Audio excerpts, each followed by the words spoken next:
Señoras, señores, ¿qué tal? Buenos días, muy buenos días y bienvenidos a Radio Intereconomía, Capital Intereconomía. Es jueves 5 ya de marzo, sexto día de la guerra en el Golfo. Empezamos a ver imágenes que no teníamos desde la Segunda Guerra Mundial. Uno de los submarinos de Estados Unidos ha hundido con un torpedo una fragata iraní con 180 tripulantes. Irán ha lanzado esta noche contra Turquía un misil que fue derribado por las fuerzas de la Alianza Atlántica. Aunque está creciendo la tensión bélica, el mercado entiende que las fuerzas iraníes no tienen capacidad para mantener sus ataques sine die durante un largo tiempo. De ahí que las bolsas estén rebotando, los bonos están bajando, el oro aguanta y el petróleo Brent se coloca en los $84 el barril. Vuelve la mirada a los fundamentales y aquí tenemos varias referencias, entre ellas una que nos lleva directamente a la segunda economía más importante del mundo, a China. China acaba de fijar su objetivo de crecimiento de PIB para 2026. Lo sitúa entre el 4,5 y el 5%.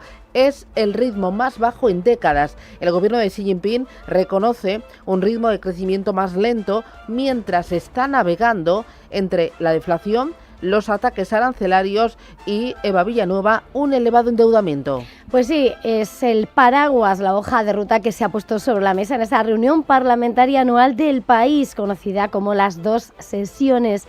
China presenta los objetivos para el año, como cuentas, en términos de estímulo. Las autoridades chinas han marcado un objetivo de déficit presupuestario de alrededor del 4% del PIB por encima de su nivel preferido del 3% y mantiene las cuotas especiales de emisión de deuda tanto para el gobierno central como para las autoridades locales.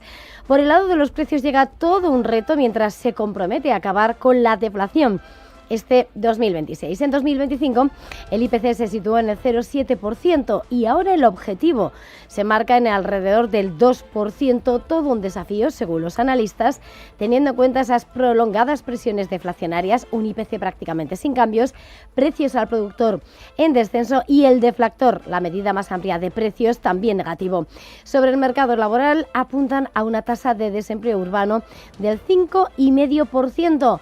El primer ministro chino Li ha explicado que los objetivos van acompañados de un gasto gubernamental por el que impulsar el consumo y elevar el nivel de vida debería ser una prioridad. Según los expertos, el objetivo de crecimiento marca un cambio en la mentalidad de formulación de políticas de Pekín, desde una mentalidad de primero los números hacia una de primero la calidad, y en un escenario donde, según fija el gobierno de Xi Jinping, China aspira a la supremacía tecnológica mundial y por el que busca impulsar la inversión tecnológica en su batalla contra Estados Unidos. Importante también señalar cómo el presupuesto de defensa de China aumentará un 7%, es la tasa más baja desde 2021, mientras promete desarrollar capacidades de combate.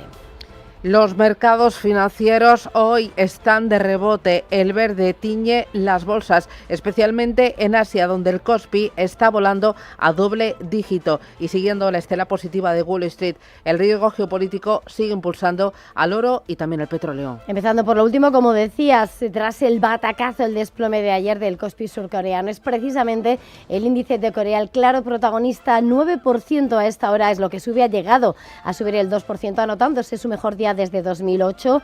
El índice Nikkei en Tokio sube también el 1,90% y vemos como en China el Hansen de Hong Kong avanza un 0,44% en esta jornada, donde se ha fijado un objetivo menos ambicioso de crecimiento de entre el 4,5% y el 5% y donde se persigue acabar con la deflación.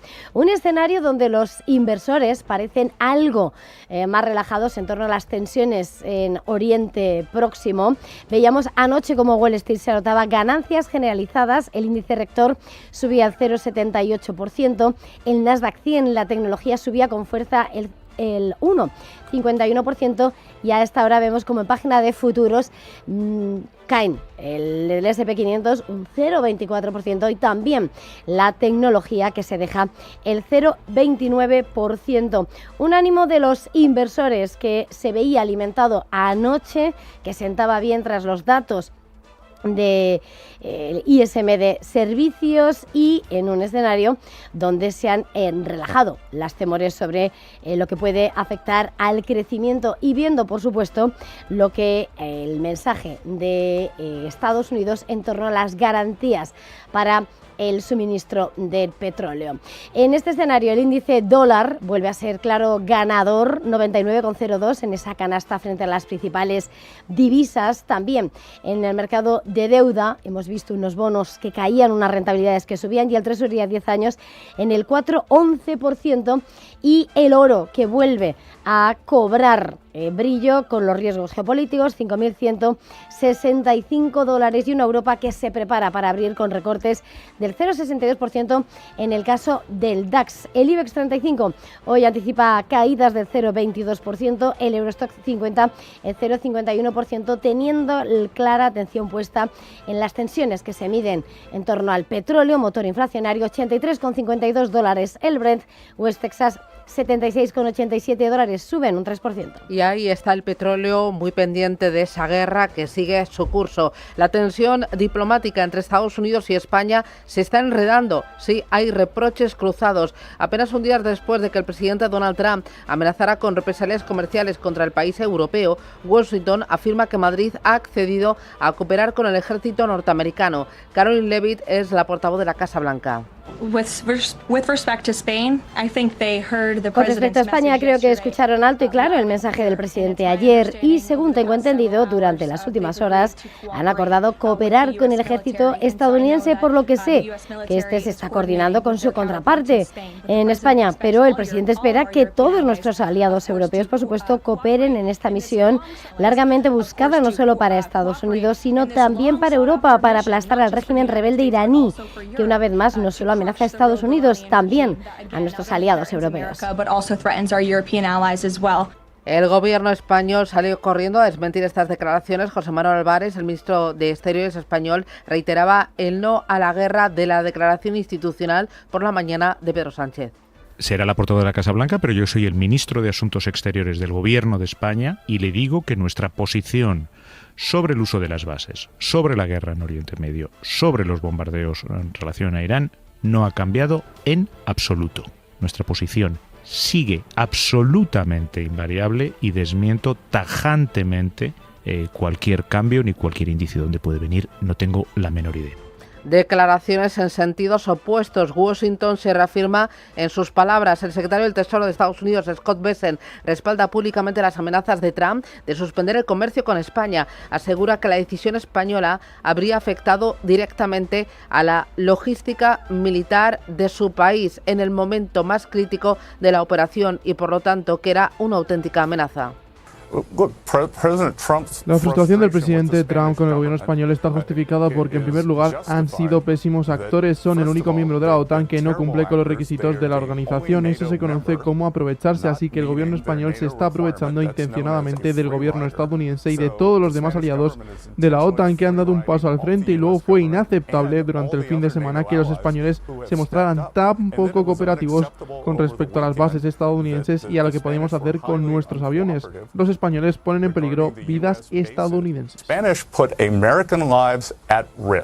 Y mientras el Senado de Estados Unidos daba luz verde, vía libre, a Donald Trump para seguir con la acción militar sobre Irán. Desde Europa, Rubén Gil, ¿qué dicen de este cruce de reproches entre España y Estados Unidos? Respaldo total desde Bruselas al gobierno español tras esas amenazas de Donald Trump. Desde la Comisión aseguran que están dispuestos a actuar si fuera necesario para salvaguardar los intereses europeos. Insisten en que Estados Unidos debe respetar los compromisos asumidos y dejan claro que un ataque comercial contra un Estado miembro lo es contra toda la Unión Europea. Lo decía así el vicepresidente comunitario, Stefan Sejourné. En el aspecto comercial, cualquier amenaza comercial dirigida a un Estado miembro es por definición una amenaza contra la Unión Europea. Es competencia de la Unión Europea.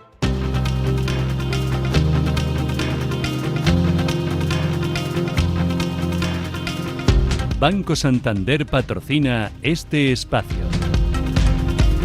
Son las 8:09, esto es Radio Intereconomía. El jueves nos trae más noticias. La vicepresidenta segunda y ministra de Trabajo, Yolanda Díaz, se reúne hoy con patronal y sindicatos para estudiar medidas ante el conflicto de Irán. Medidas para proteger a empresas y ciudadanos frente a los efectos económicos de la guerra en Irán y las amenazas de embargo a España por parte de Estados Unidos. Medidas que tienen que ver con las empresas, con los trabajadores y las trabajadoras, tienen que ver con el escudo social, con la protección a los arrendatarios, a las personas inquilinas, a la cesta de la compra, la energía y sobre todo como digo, al bien común del país. En el encuentro de hoy va a estar la COE, que alerta sobre la dependencia que tiene España del gas estadounidense y pide a Pedro Sánchez que reconduzca la situación con Washington. El Banco Central Europeo publica las actas de su última reunión en medio de la preocupación por el encarecimiento del petróleo y del gas. La reunión en la que el organismo que preside Christine Lagarde dejaba los tipos de interés en el 2%. Ayer se publicaba el libro beige de la Reserva Federal, que prevé una economía estable que aún enfrenta desafíos y refleja dudas en el comienzo del año sobre inflación y empleo. Uno de los miembros del organismo, el gobernador Stephen Miran, insiste en que hay que seguir bajando los tipos de interés a pesar del conflicto en Oriente Medio y la subida del crudo. El petróleo ha subido un poco, pero la pregunta más importante es si se mantendrá alto o volverá a bajar, lo que por supuesto dependerá de cómo se desarrollen las cosas, pero incluso así, aunque el petróleo se mantenga en estos niveles, me resulta difícil interpretar mucho al respecto, ya que sin duda el petróleo influirá en la inflación general, pero no hay pruebas de que influya de manera significativa en la inflación subyacente, a menos que se produzca una variación considerable en los precios del petróleo. Creo que es bastante limitado, por lo que me resulta difícil entusiasmarme mucho con las implicaciones políticas de lo que ha sucedido hasta ahora. Por el contrario, la directora gerente del Fondo Monetario Internacional, Kristalina Georgieva, ha advertido esta madrugada que si el conflicto en Oriente Medio se prolonga, tiene un potencial evidente de afectar a los precios, a los mercados energéticos y a la inflación a nivel mundial. Lo que en este momento no sabemos es cuál será la duración, cuánto tardará en resolverse. Y bueno, ese sería el factor más importante para determinar cuál sería el impacto en toda la región. A nivel mundial vemos 3 canales de impacto. 1, los precios de la energía. 2, la confianza del mercado. Y 3, las interrupciones en los viajes, el turismo y el comercio.